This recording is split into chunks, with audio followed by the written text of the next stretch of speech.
মানুষের চাওয়া পাওয়ার কোনো শেষ নাই। যখন আপনি একটি বিষয় পাবেন, তখন আরও একটি চাওয়ার আশা থেকে যায়। যেমন ছোটবেলায় মনে হতো, ইস কীভাবে খুব তাড়াতাড়ি বড় হতে পারবো।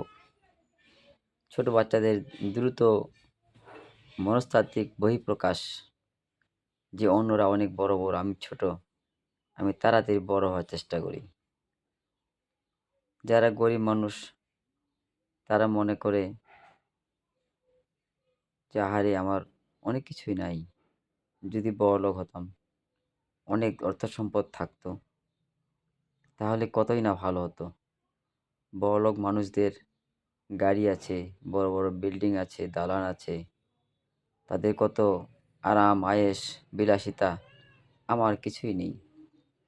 পক্ষান্তরে যারা ধনাঢ্য ব্যক্তি, বিত্তশালী, বড়লোক যাদেরকে আমরা বলি, তারা মনে করে যে এত ধন সম্পদ আমি কি করব? শুধু সারা জীবন ধন সম্পদই অর্জন করেছি, কিন্তু কোথাও শান্তি খুঁজে পাচ্ছি না। যদি একটু শান্তি পেতাম। অনেক গরিব মানুষকে দেখা যায় বা অনেক শ্রমিকদেরকে দেখা যায়, তারা কি সুন্দর ১-২ বেলা খেয়ে শান্তিতে গাছের ছায়ায় দুপুরবেলা আরাম করে ঘুমাচ্ছে। অথবা সারাদিন পরিশ্রম করার পরে বিকালবেলা একটু হাট বাজার করে প্রয়োজনীয় খরচপাতি করে বাসায় গিয়ে সুন্দর তাদের নিশ্চিন্তে নির্বিঘ্নে একটা দারুণ ঘুম হয়ে যাচ্ছে। সকালবেলা ঘুম থেকে উঠে ফ্রেশ হয়ে আবার তারা কাজে চলে যাচ্ছে।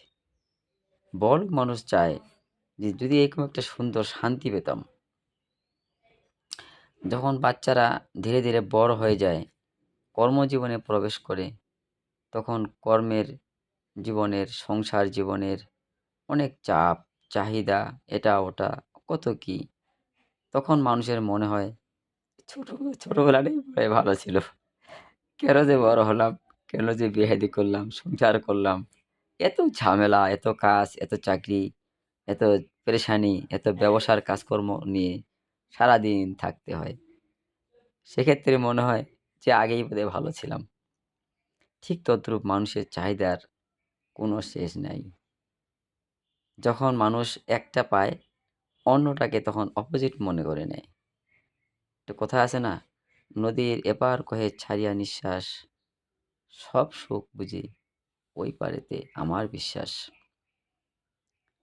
কোরআন হাদিসের কথায় একটা কথা মনে পড়ে গেল, হাত্তা জুরতুমুল মাকাবির।